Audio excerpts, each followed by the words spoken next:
चलिए हम अगला कमेंट देखते हैं। क्या है कि सर मेरे पिता शराब पीते हैं, जुआ खेलते हैं, सारी दुकान बेच दी, सारी खेती बेच दी, मेरी मम्मी की डेथ हो गई, मेरी शादी नहीं हुई है, मेरी एज 31 साल हो गई है, मैं बहुत परेशान हूँ, प्लीज़ रिप्लाई करो भैया।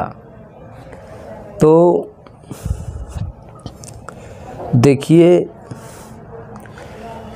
लोग कहते हैं कि बाप भगवान के समान होते हैं, माँ बाप भगवान के समान होते हैं, तो ऐसा नहीं है। सभी माँ बाप भगवान के समान नहीं होते हैं। कुछ माँ बाप राक्षस होते हैं, कुछ माँ बाप हद से ज़्यादा पाखंडी होते हैं और कुछ माँ बाप हैवान होते हैं।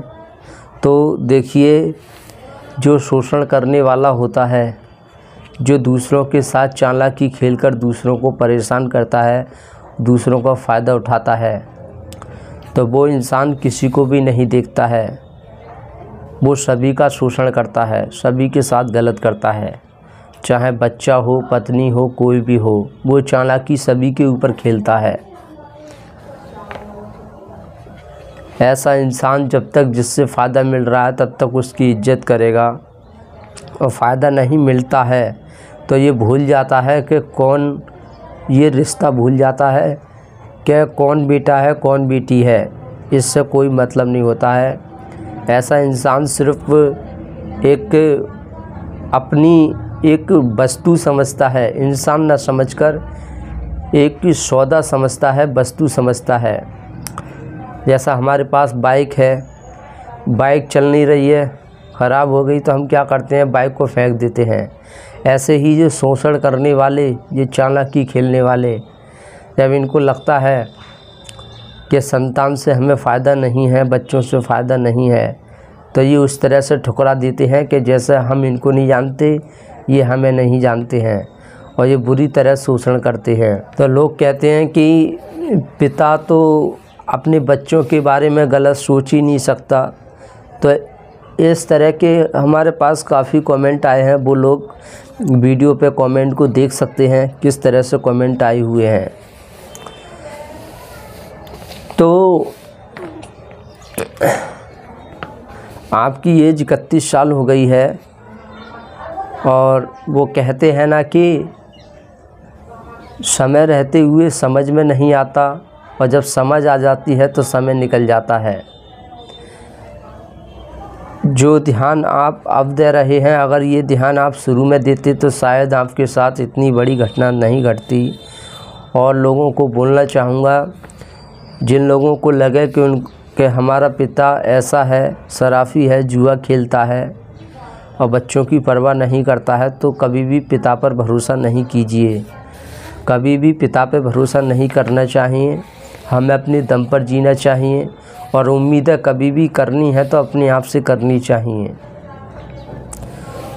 और देखिए, आपका पिता ऐसा है तो आपको पहले ही अपने पिता को समझ लेना चाहिए था। अगर आप अच्छे से मेहनत करते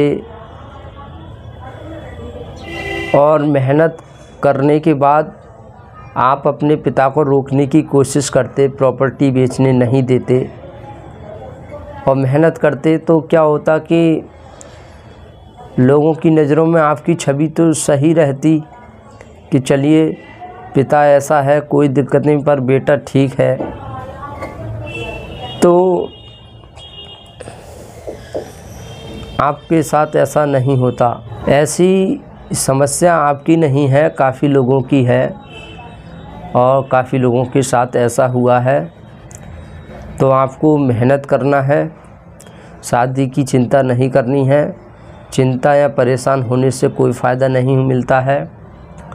जितना परेशान या चिंता दिखाते हैं लोग, उतना खुश होते हैं। मुंह पर तो बोलते हैं कि हाँ यार तेरे साथ गलत हुआ, लेकिन बाद में वो खुश होते हैं, क्योंकि शत्रु को मौका मिल जाता है और ज़्यादा चिढ़ाने के लिए, परेशान करने के लिए।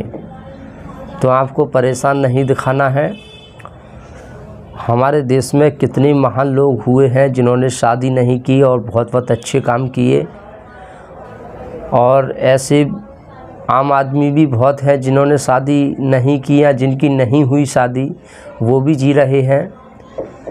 तो आपको मेहनत करना है, खुश रहना है और बस अपने काम पर ध्यान दो, मेहनत करो, अपने खान पान पर ध्यान दो, अच्छे से रहो, खुश रहो। किसी को ऐसा एहसास मत होने दो कि आपकी अभी तक शादी नहीं हुई है तो आप बहुत परेशान हैं, ऐसा मत दिखाओ। जितना आप चाहत दिखाओगे कि कोई भी कैसी भी हो, उल्टी सीधी कोई मेरी शादी करा दे या मेरी शादी हो जाए, आप परेशान दिखाएंगे और आप किसी के आगे गिड़गिड़ाएंगे या ऐसे दिखाएंगे कि प्लीज़ मुझे शादी की बहुत ज़रूरत है, कोई मेरी शादी करा दो। तो ऐसा करने से लोग शक करते हैं, दूर भागते हैं और ज़्यादा लोग शादी कराने की कोशिश नहीं करते हैं। तो आपको खुश रहना है। शादी होती है तो ठीक है, नहीं होती है तब भी ठीक है। जैसा और लोगों ने जीवन बिताया वैसे ही आप बिता लेना। आपको क्या लगता है कि शादीशुदा लोग क्या खुश रहते हैं? अरे वो हद से ज़्यादा दुखी रहते हैं। ये तो बस सेक्स करने से पल भर का मज़ा है, 2 मिनट का मज़ा है। वो सारी ज़िंदगी घुट घुट कर जीते हैं। मैं तो खैर रहता हूँ शादीशुदा लोगों के साथ, वो अपनी स्थिति सब बताते रहते हैं। मैंने काफ़ी लोगों को देखा है, शादी हो गई और हद से ज़्यादा परेशान हैं। आज वो बीवी बच्चों को छोड़ना चाहते हैं और सोचते हैं कहीं मैं दूर निकल जाऊं तो अच्छा रहेगा। जिम्मेदारी वो अब उठाना नहीं चाहते हैं, लेकिन मजबूर हैं, बच्चों को देखना पड़ रहा है। वो लोग बोलते हैं कि यार मैं अकेला था तो मस्त था, कहीं पर भी भूखा भी सो जाता था, काम भी जब मन में आता तब करता, कभी नहीं करता, जब इच्छा करती तब जहाँ मन करता वहाँ चला जाता। और आज तो एक ऐसा समय हो गया है कि मन खुश हो या ना हो, काम करने का मन कर रहा हो या ना कर रहा हो, करना ही पड़ता है, ध्यान देना पड़ता है। शाम को दाल रोटी खरीद कर लेके जाना पड़ता है, दाल चावल खरीदना पड़ता है। पत्नी की तबीयत ख़राब हो जाती है, उसे दवाई दिलवानी पड़ती है। बच्चों की तबीयत ख़राब हो जाती है, उनकी दवाई दिलवानी पड़ती है। बच्चों को पढ़ाना पड़ता है। बहुत हद से ज़्यादा खर्चा बढ़ जाता है शादी के बाद, और इंसान जो वो करना चाहता है वो शादी के बाद नहीं कर पाता है। तो कभी ये मत सोचना कि शादी वाले खुश रहते हैं, मज़े में रहते हैं। वो हद से ज़्यादा दुखी रहते हैं, हद से ज़्यादा परेशान रहते हैं, लेकिन वो अपनी परेशानी अपने चेहरे पे दिखाते नहीं हैं। वो बताते नहीं हैं कि हम शादी के बाद परेशान हैं। वो क्यों नहीं बताते हैं? वो इसलिए नहीं बताते हैं क्योंकि हम बताएंगे परेशान है तो लोग मजाक उड़ाएंगे, हंसेंगे, और लोगों को बताने से क्या मिलेगा? क्या लोग मेरी परेशानी दूर कर देंगे? नहीं करेंगे। जब तक मैं मेहनत नहीं करूँगा, कमाऊँगा नहीं, तब तक मेरी परेशानी दूर नहीं होगी। इसलिए वो चुपचाप में कहीं काम ढूंढ लेते हैं, उसमें लगे रहते हैं और बीवी बच्चों की परेशानी झेलते रहते हैं और काम करते रहते हैं, घुट घुट कर जीते हैं। ऐसे बहुत से लोग हैं। तो ये मत सोचना कि शादी वाले खुश रहते हैं और जिनकी शादी नहीं हुई है वो हद से ज़्यादा दुखी हैं। आप बस खुश रहिए, मस्त रहिए और मेहनत कीजिए। मेहनत के ऊपर सब बात है। आप मेहनत करेंगे तो आपकी मेहनत लोगों को दिखेगी। जब मेहनत दिखेगी तो अच्छाई भी होगी। और ये नहीं है कि पूरे दिन गधे की तरह मेहनत कर रहे हैं, ऐसा भी नहीं होना चाहिए। समय के साथ साथ अपनी समझ और ज्ञान को भी बढ़ाते रहना है। अच्छी अच्छी वीडियोज़ देखते रहना है। इससे क्या होगा? आपकी समझ बढ़ेगी, ज्ञान बढ़ेगा। कैसे लोगों के साथ व्यवहार करना है, साइकोलॉजी समझ में आएगी। आध्यात्मिक ज्ञान को पढ़ते रहें जिससे कुछ अंदर ताकत आए, हिम्मत आए। और आप अकेले हैं, मस्त रहें, खुश रहें। आपका अकेले आदमी का ज़्यादा खर्चा भी नहीं होता है और इंसान की ज़्यादा ज़िंदगी है नहीं। और पैसा सबसे बड़ी चीज़ है। जिसके ऊपर पैसा फेंकोगे वो आपका अच्छे से देखभाल करेगा इंसान। कोई भी औरत है, उसको तुम पैसा दो, वो इतना ध्यान रखेगी कि अपने पति का भी नहीं रखेगी इतना ध्यान।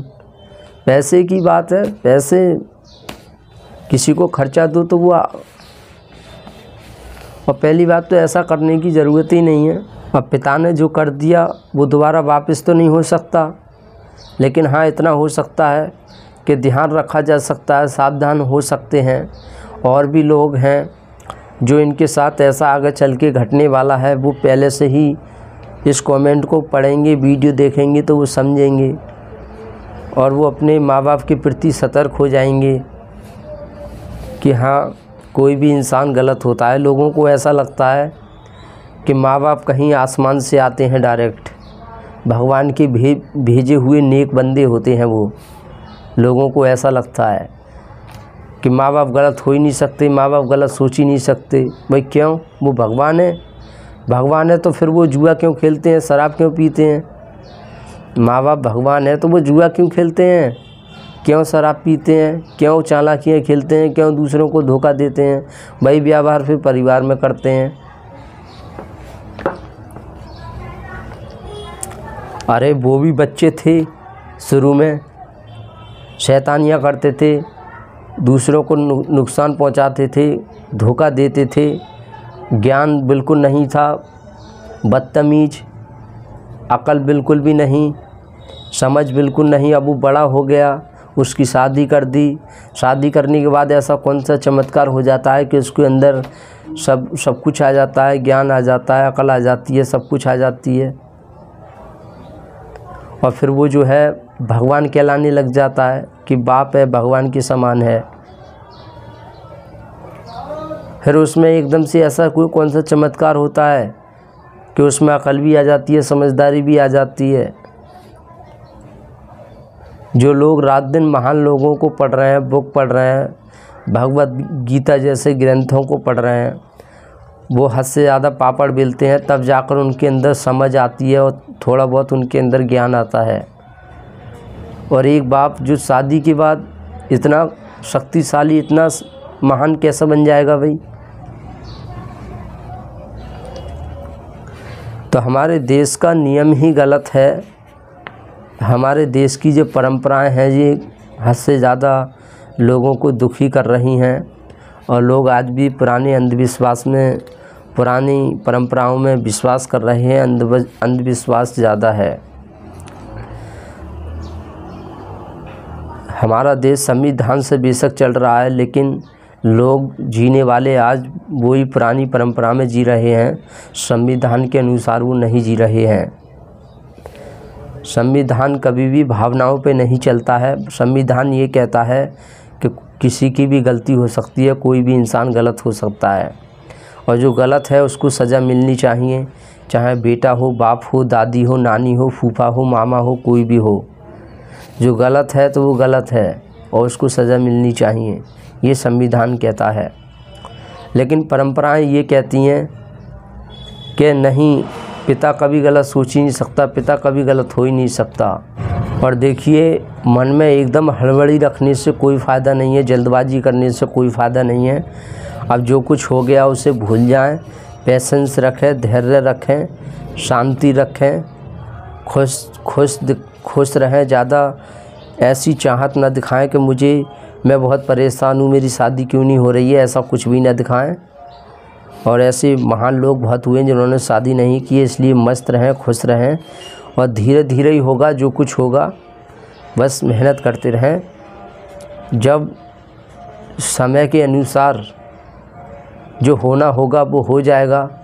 शादी होनी होगी, हो जाएगी, बस इंतज़ार करते रहें।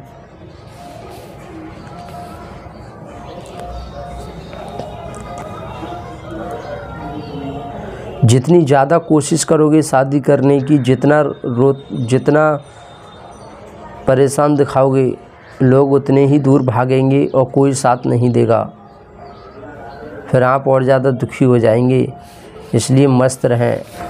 तो हम उम्मीद करते हैं आपको थोड़ा कुछ समझ में आया होगा, और फिर से हमारे पास कमेंट करके अपनी राय दे सकते हैं कि आपको वीडियो कैसी लगी और वीडियो कैसी चाहिए। और अगर आपका कोई डाउट हो, अब भी आप कुछ बताना चाहते हैं तो फिर से हमारे पास कमेंट कर सकते हैं। Thank you very much.